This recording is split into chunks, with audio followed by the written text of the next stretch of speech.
To biopsy or not to biopsy? That is the question. And it's a question that many patients ask of me.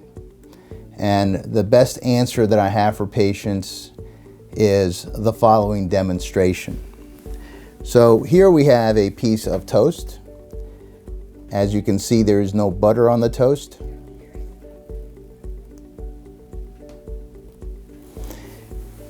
Here I have a mason-like jar, clear. Butter that's at room temperature, about 78 degrees. For the purposes of this demonstration, I'm using this turkey baster, which is a huge needle.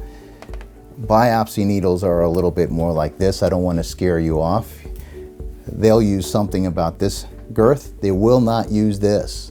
I don't want to scare you off. But for demonstration purposes, bigger is better in this particular case. So,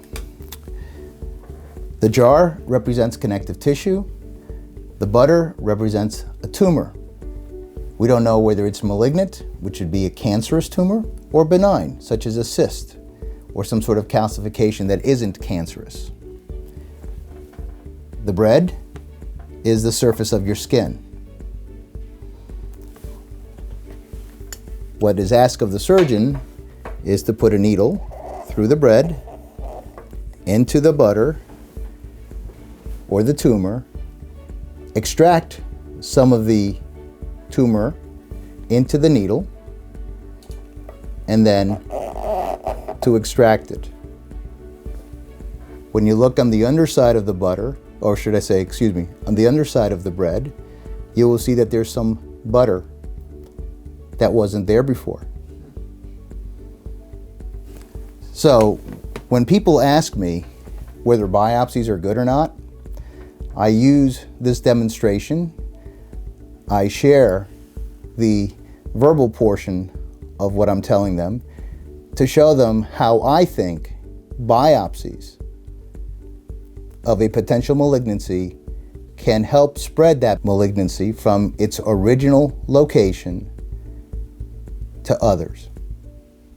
So when people have a biopsy, because of this demonstration, I tell them that irrespective of whatever stage you were told you were at, I believe that you're now stage 4 because of this simple demonstration. People will argue, people will not like to hear that, but this demonstration, I believe, provides irrefutable documentation. The beautiful thing about it is that if your immune system kicks in, which is the only thing that can cure you in my opinion, then it will ferret out, it will seek out all the cancer cells throughout your body. A little factoid, it is thought that 1 million cells fit at the top of a pinhead.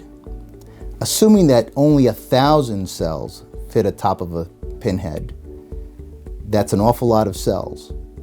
Now, people will turn around and say, hey doc, this is a really, really fine needle. It's made with the best of steels, the best of precisions, the best, the best, the best. However, when you take this needle and you put it under a magnifying glass, you will find imperfections. I believe the imperfections can hold on to cells and, just as in this example, move them from their original location to new locations, and in the process, spread your disease from its original location to new, uncharted territories. So, to biopsy or not to biopsy, that is the question that will be confronted by many. Now you have this video. Now you have to ask yourself what you want to do. And please be advised that many, many people will tell you, well, there's no evidence that that's ever happened. Yeah, people talk about it, but there's no proof. You decide. It's your body. Wishing you well. This is Dr. Garcia saying goodbye.